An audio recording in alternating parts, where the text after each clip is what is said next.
Hi everyone, let's do a Buffalo Trace White Dog blind. This Buffalo Trace White Dog Wheated Mash against this Buffalo Trace White Dog Mash Bill number 1. Normally I do not do blinds of rye bourbons against wheated bourbons. I generally stick to similar categories, and because usually there's pretty distinct profiles.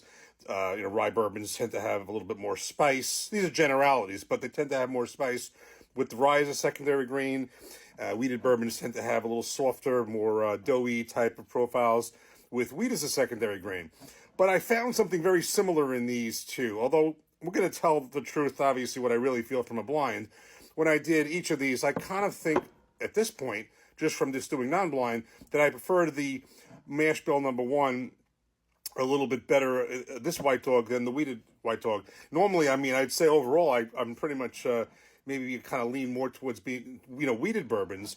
But in this case, not just am I familiar with mash bill number 1 in terms of almost all the bottles in that line, but I just found I just liked it a little better. Now, full disclosure, I don't think either one of these are good, and that wasn't the purpose of buying these. It's to see what these are in their raw, unaged versions before they have a touch of barrel.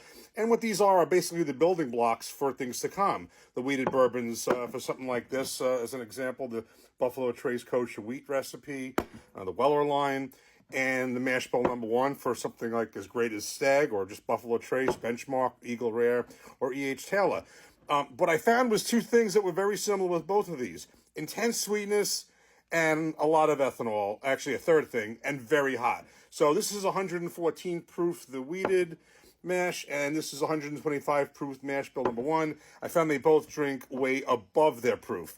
Normally I'd say the same or under. These I feel are drink above their proof because they're just not refined.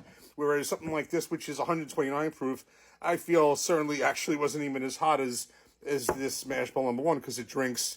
It's more refined and it just is not so raw.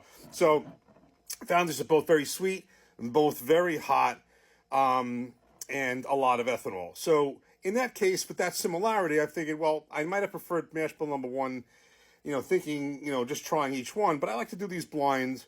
Again, I would not normally do a rye bourbon and wheat bourbon. I think in this case, I like to do it blind. So I want to see which one I prefer. And I also want to see if in its raw version, when I do it as blind, I can really pick out which is which. Do I detect some of that rye spice from the the mash bill number 1, or do I detect some of that soft wheat from the wheated mash? So let's find out. We're going to pour them up, mix them up, and get started. Okay, so I have these poured up, mixed up, have no idea which is which. I don't have to worry about looking straight ahead at the camera, except for the fact I don't want to look at the labels at the bottom. I'm not worried about the color. This is one of those where we don't have to worry that one color is going to be darker than the other. Neither one of these have touched a barrel for a second. This is its pure, unaged form of both. And the fact of wheat or rye being a secondary grain is not going to change the color here. They are both completely clear, unaged spirit. So I want to see here, again, if I can pick which is which out, if I can tell which is which. And by doing that, obviously which I prefer, but the key thing I'm looking for in this thing is, can I pick up on that secondary grain? Can I pick up on the rye secondary grain in mash bill number 1? Can I pick up on the softer profile, with the wheat and the wheated mash bill? Again, with the mash bill number 1, even though it's a low rye, there should be, maybe even the slightest bit of that rye spice, very little, but it's a low rye, so it's not going to be much. Or do we have some of that softer profile? That's what it should be. And again, when I did this just on its own, I preferred mash bill number 1, much even more familiar with that than the wheated, in this case, even though I'm a wheated bourbon guy, just by preference. But in any event, let's give each one a nose.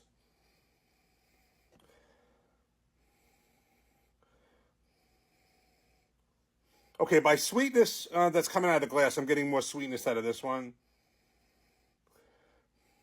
Much more pronounced sweetness in this one. Let's give this one a taste. Cheers.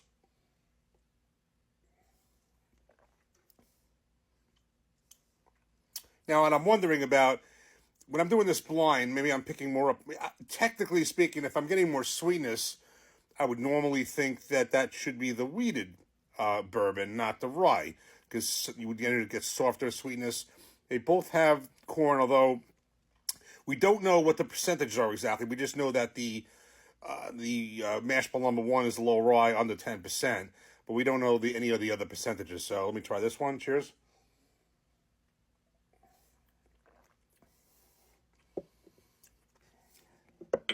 It's amazing.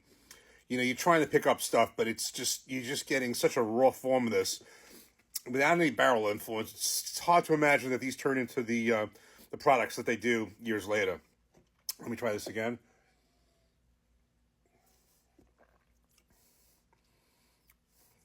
On this one.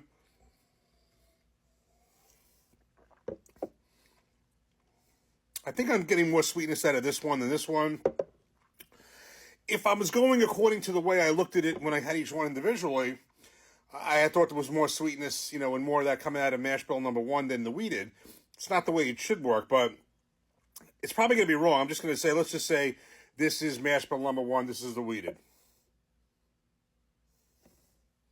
I'm wrong. So, all right. It's amazing. And it's funny because the proof difference isn't coming through here. It's 125 for mash bill number 1, 114 for the wheated. Let's move them to their places. So it is very hard to tell. They're both so raw. So now we know which one is which. Let's look at it again. Apparently the wheated had more sweetness. Let's do this again. Let's do this like this. So, okay, well, if you think about it that way, it does make sense because you would think, there's a softer profile that generally could be more sweetness from the wheated, and that would make sense. Although it's funny because the nose is coming out more from the wheated, and it's just around 10 proof points less. Let's try this. Let's do it in this order again. Mash bill number 1.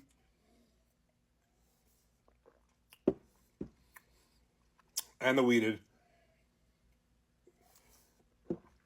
That's funny. In this case, I like the wheated better. That's pretty much what this blind found. So when I did it without blind, I liked mash bill number 1. When I did it with the blind, my true preference for wheated bourbons, I guess, came through. I detected the sweetness.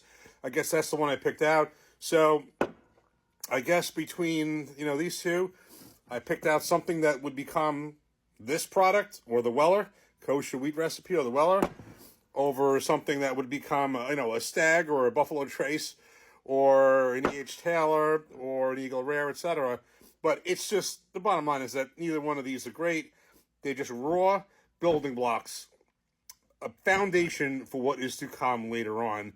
And that's where the impact of the all-important barrel comes in. That adds so much vanilla, caramel, oak, and imparts so much flavor into these spirits to change this into spirits like this.